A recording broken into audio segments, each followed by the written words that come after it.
as me within this body, as much as the next man who is redeemed is holy.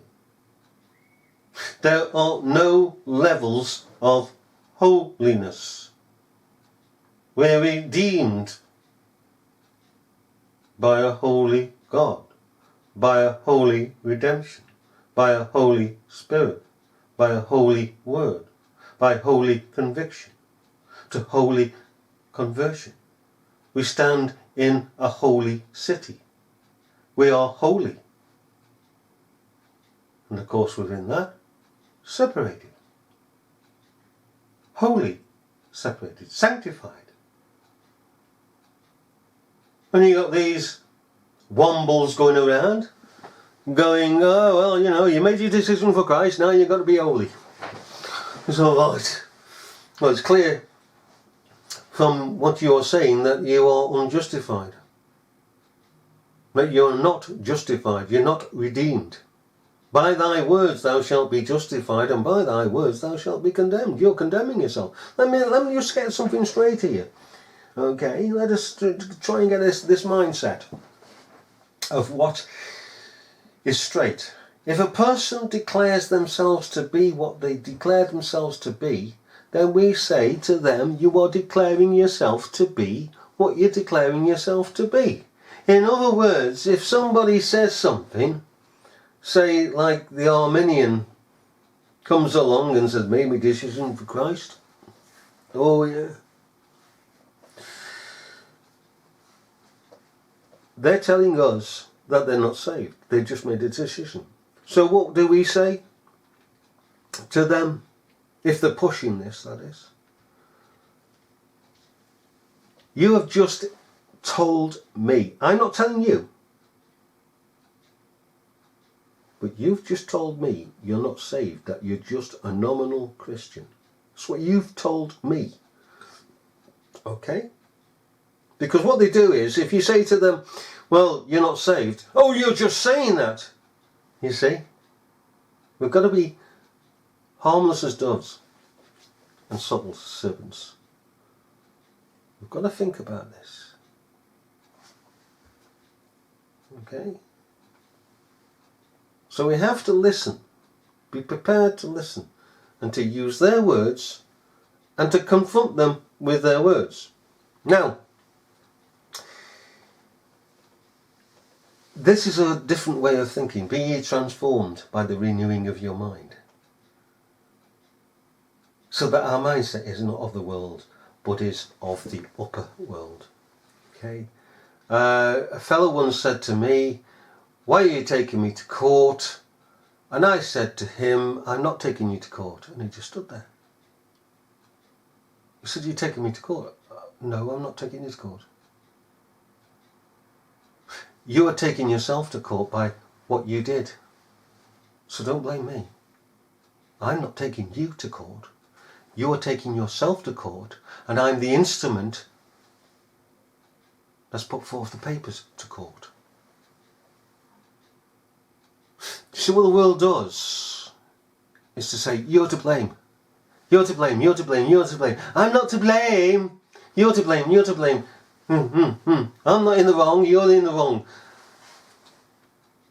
And we could react like the world reacts, unthinkingly.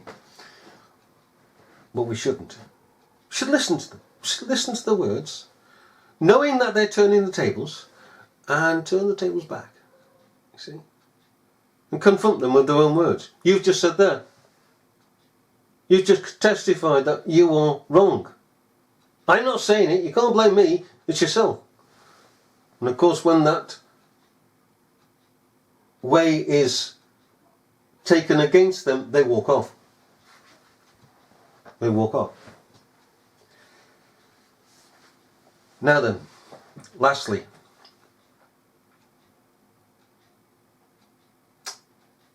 Reverend and Holy is his name. Let us go to the gospel that the Arminians have destroyed academically, They can't actually destroy it spiritually, because spiritually it remains, always remains. It remains in a child of 2. Remains in every human being until they dismiss it altogether and have their consciences sealed as with a hot iron.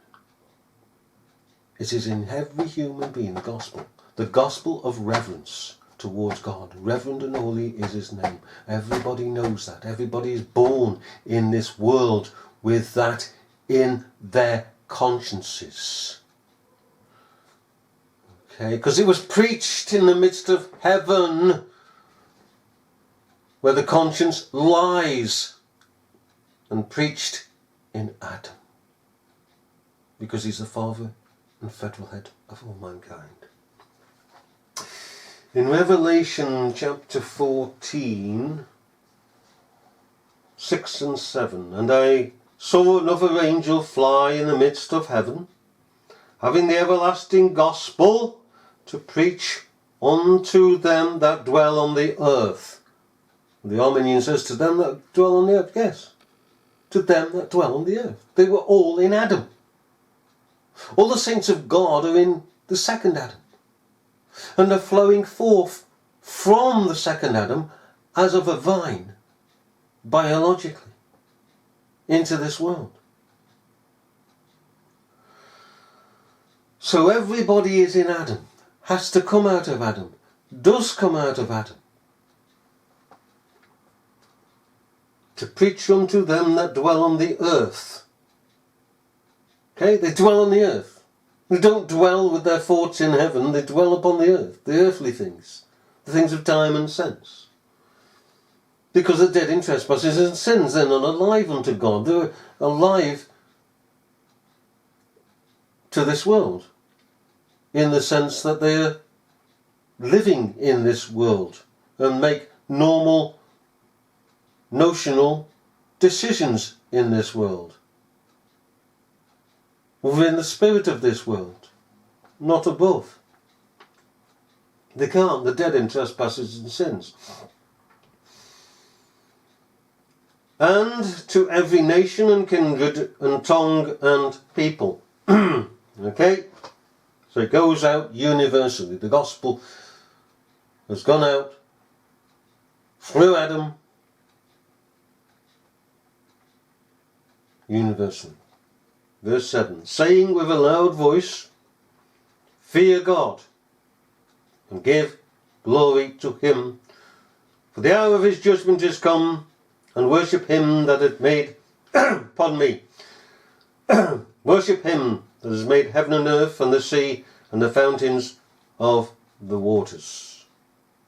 Reverence thy Creator. What does it mean by judgment has come? The hour of his judgment. The hour of his judgment came when Adam sinned. Adam sinned.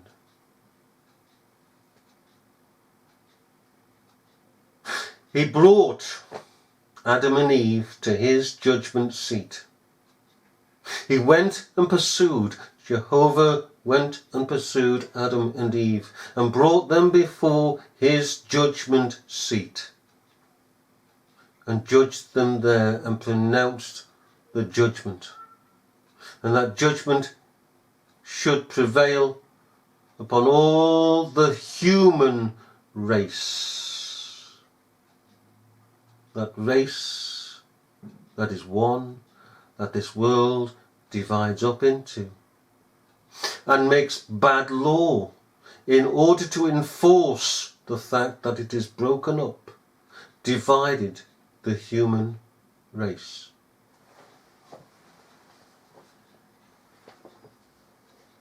So reverend and holy is his name throughout time and eternity. Never call a man reverend. Never, ever should we do that. And of course follows on, the fear of the Lord is what? The beginning of wisdom. Not the fear of man, that's a snare, but the fear of the Lord. Filial reverence, respect towards the Lord, one's Maker, is the beginning of wisdom. That's where pure wisdom comes from. Filial fear towards one's Creator. Holy respect. Now, it may be that some people have actually come across this practice that I'm about to mention as we close. There are nominal Christians in this world that are so profoundly irreligious, godless, self-centered, evil, pernicious, wicked, beyond wickedness itself, that they will take hold of a ministerial position, thieves and robbers as they are, for stealing what does not belong to them, that they have not been called to those positions, but like Judas is after personal gain.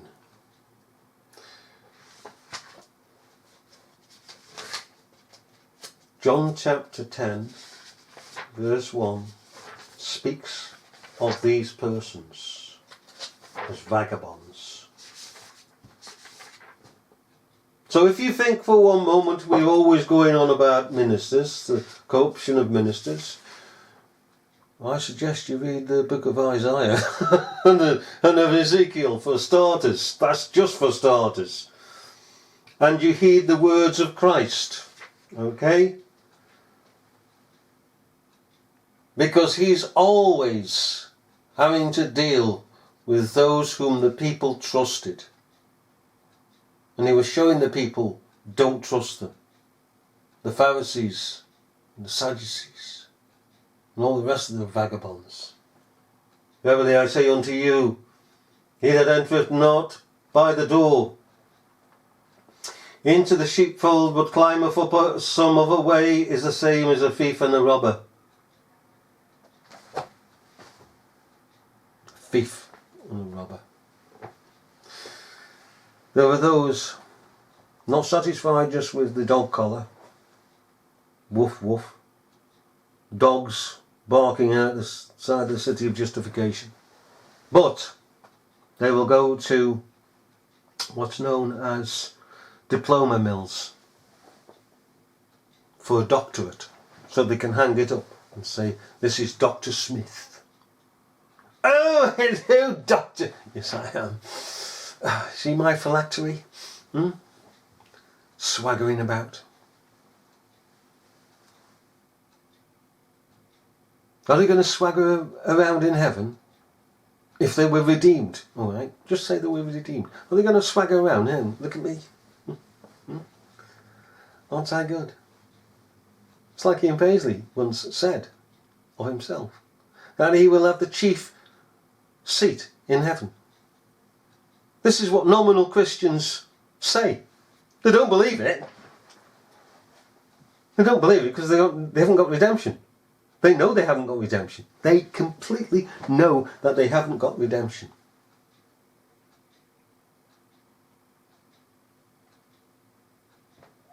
And they get these diplomas, they pay for them. Say $50 or whatever. Comes through the post, they put it up. I'm a doctor now. Oh, you know. And the simple Christian comes along and he asks him a question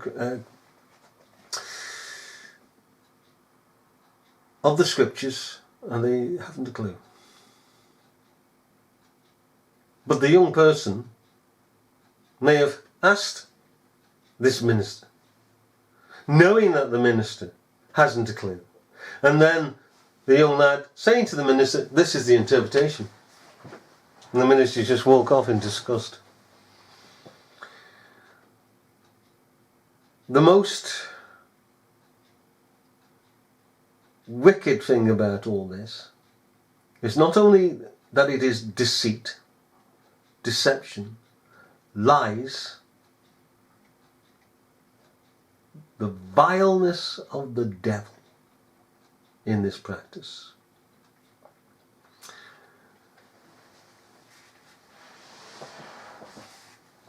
But they're saying to university students, ha ha ha ha, you've spent all this money, eh? Thousands.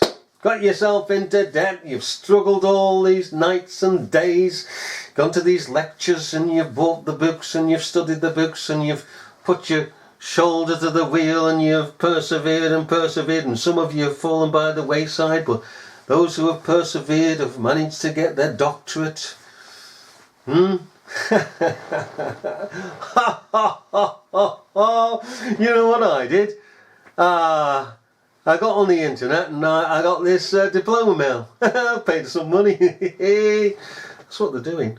They're laughing at people who have gone out of their way, dedicated their lives to serious study of their subject. They're laughing at them, they're mocking them. God is blessing the others. He's cursing the minister with his diploma. He's cursing him. And there was no beginning to that curse. He was cursed out of the womb, born in sin and shapen in iniquity. And as his life has gone on, there's more and more he's heaped coals of fire upon his head. And at the end, come his day, and just before the end, always before the end, just before the end, terrible calamities fall upon the head of these people. Terrible calamities. Their consciences come alive in preparation to meet God. It's like Saul, King Saul, before the witch of Endor. He was purposely, providentially, to go to the witch of Endor, to be told that tomorrow he should die, that he should be with the spirits, not in heaven, but that he should be with those spirits that were coming up and down in this world.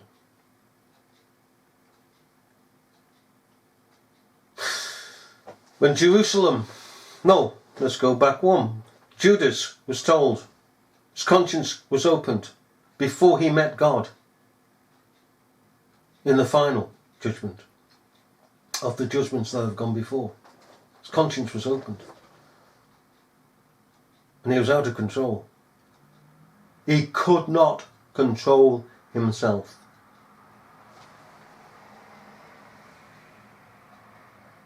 And so, self-murder was the result. Esau.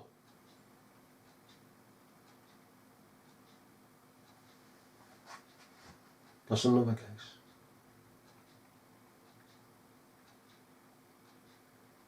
Cain, another case. And we can go on and on how God opens the conscience before dealing finally with them.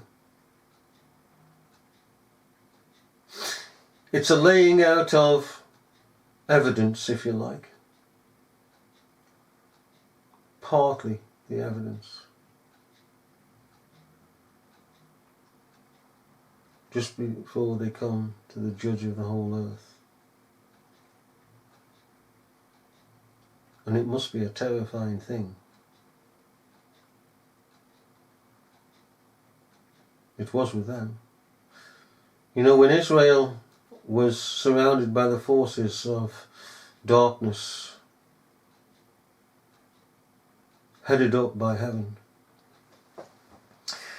People inside, the consciences were opened just before the great judgment of that, and before the great judgment, the final judgment.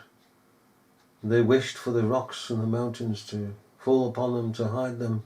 They just were in such fear, but nothing could be done. The oversight fled. Saved their skin. Skin for skin. He took the people's money, took the people's confidence and their faith, and they fled at the end of it. That is the way of the world. That's the way of the world.